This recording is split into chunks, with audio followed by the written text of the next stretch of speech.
je vous parle des différents tests, voilà, des différents tests diagnostiques. Alors, ce qu'il faudrait savoir, que le SARS-CoV-2, donc est un virus ARN, faisant partie des bêta-coronavirus, et nous avons deux grandes stratégies pour faire le diagnostic biologique de cette infection. D'abord, détecter le virus. Donc, rechercher ce virus, et pour rechercher ce virus, on peut aller rechercher l'ARN ou le matériel génétique de ce virus, l'ARN viral. Alors, et on peut aussi détecter le virus en recherchant ce qu'on appelle les antigènes viraux, c'est les protéines virales. Tous ces deux tests, que ce soit l'ARN viral ou l'antigène viral, le type de prélèvement, c'est le type nasopharyngé, donc il faut faire un prélèvement par un microbien de manière très profonde au niveau nasopharyngé. Et le type d'analyse, alors pour faire la recherche d'ARN, il faut faire une PCR, donc il faut amplifier ce matériel génétique et le retrouver de manière spécifique. Et pour rechercher l'antigène viral, on a des tests rapides d'antigènes qui commencent à rentrer ici dans notre pays, qui existent un peu partout. Donc on recherche cet antigène par des réactions antigènes-anticorps, par des tests rapides de diagnostic. Alors il faudrait savoir que la sensibilité de la PCR, donc la recherche de l'ARN viral par RT-PCR, PCR en temps réel, la sensibilité est aux alentours de 60 à 70%.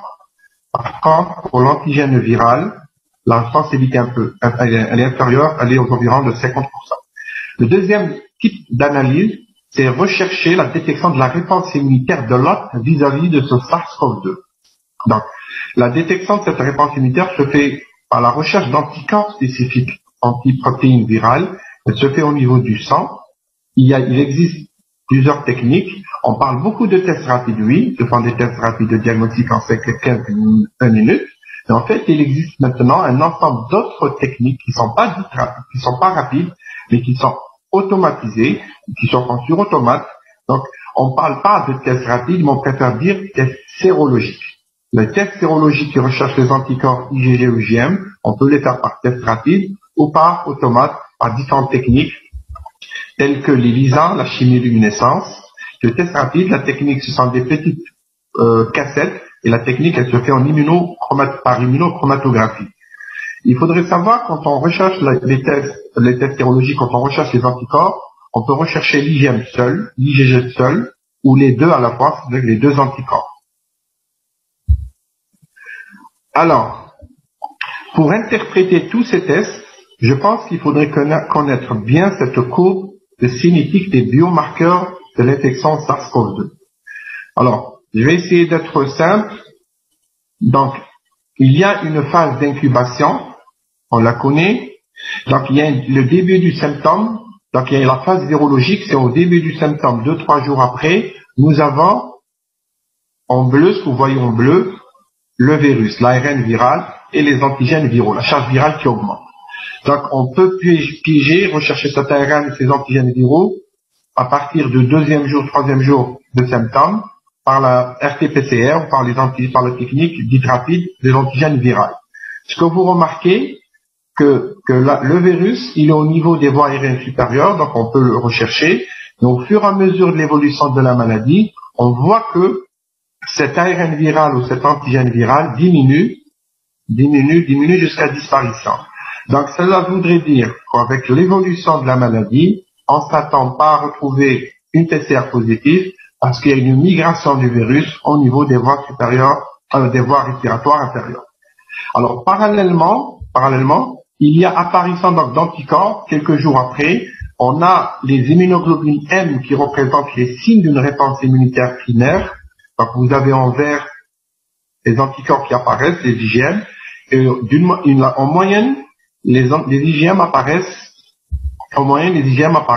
au niveau du 7e jour, 8e jour. Et vous avez un pic des IgM qui se fait au 14e jour et un déclin de cet IgM. Alors, ensuite, quelques jours après, donc à partir du 10e jour, 14e jour, nous avons des IgG qui apparaissent et qui signent un peu une réponse immunitaire secondaire. Ce qu'il faudrait savoir, ces anticorps IgG, quand ils apparaissent, ce sont des anticorps neutralisants qui neutralisent le virus, qui confèrent une immunité protectrice. Au moins, on le sait pour un certain temps. D'ailleurs, certaines expériences ont démontré que les IgG peuvent neutraliser le virus. D'ailleurs, on utilise le sérum de patients convalescents pour traiter certains patients graves.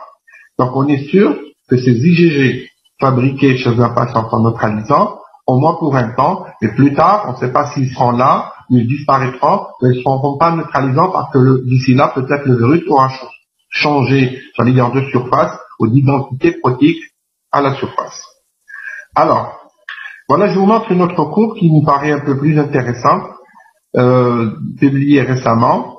On voit très bien ici, au jour 5.5, c'est-à-dire à la 5 jours et demi, que les trois courbes, la PCR, les immunoglobulines se croisent. Donc en fait, au 5e jour et demi, vous avez la PCR, la sensibilité de la PCR qui commence à baisser, et les IgM-IgG qui sont fabriqués. Au départ, c'est vrai, regardez, la sensibilité, elle est inférieure à la PCR, mais au fur et à mesure du temps, on a les trois courbes se croisent. Donc au 5e jour, on aura à peu près la même sensibilité, et au fur et à mesure que le temps passe, vous voyez que la PCR en noir décroît, et on a le plateau des immunoglobulines G et M pendant le temps.